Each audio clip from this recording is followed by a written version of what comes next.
উকিলের বুদ্ধি। সুকুমার রায়। গরিব চাষা, তার নামে মহাজন নালিশ করেছে। বেচারা কবে তার কাছে 25 টাকা নিয়েছিল, সুদে আসলে তা এখন 500 টাকায় দাঁড়িয়েছে। চাষা অনেক কষ্টে 100 টাকা জোগাড় করেছে, কিন্তু মহাজন বলেছে 500 টাকার 1 পয়সাও কম নয়, দিতে না পারো তো জেলে যাও। সুতরাং চাষার আর রক্ষা নাই। এমন সময় শ্যামলা মাথায়, চশমা চোখে, তুকর বুদ্ধি উকিল এসে উপস্থিত।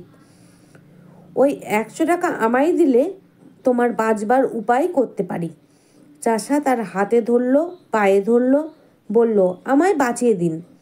উকিল বললেন, তবে শোনো, আমার ফন্দি বলি, যখন আদালতের কাঠগড়ায় গিয়ে দাঁড়াবে তখন বাপু হে কথা টথা কইও না।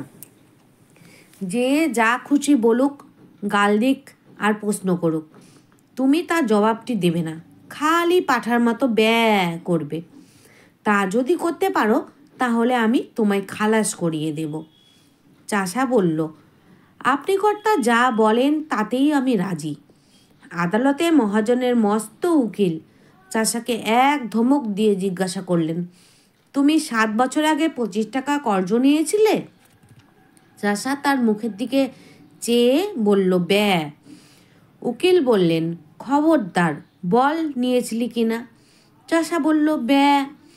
উকিল বললেন, হুজুর, আসামির বেয়াদবি দেখুন। হাকিম রেগে বললেন, ফের যদি অমনি করিস তোকে ফাটক দেব। চাষা অত্যন্ত ভয় পেয়ে কাঁদো কাঁদো হয়ে বলল, ব্যয় ব্যয়। হাকিম বললেন, লোকটা কি পাগল নাকি? তখন চাষার উকিল উঠে বললেন, হুজুর, ও কি আজকের পাগল? ও বহুকালের পাগল, জন্ম অবধি পাগল। ওর কি কোনো বুদ্ধি আছে না কাণ্ড জ্ঞান আছে? ও আবার কর্জ নেবে কি?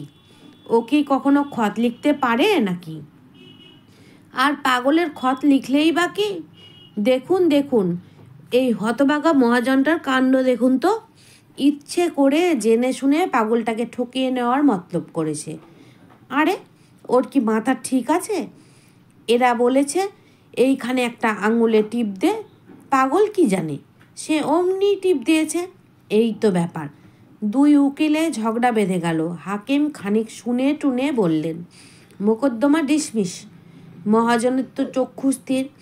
সে আদালতের বাইরে এসে চাষাকে বললেন, আচ্ছা, না হয় তোর 400 টাকা ছেড়েই দিলাম, ওই 100 টাকাই দে। চাষা বলল, ব্যয়। মহাজন যতই বলেন, যতই বোঝান, চাষা তার পাঠার বুলি কিছুতেই ছাড়ে না।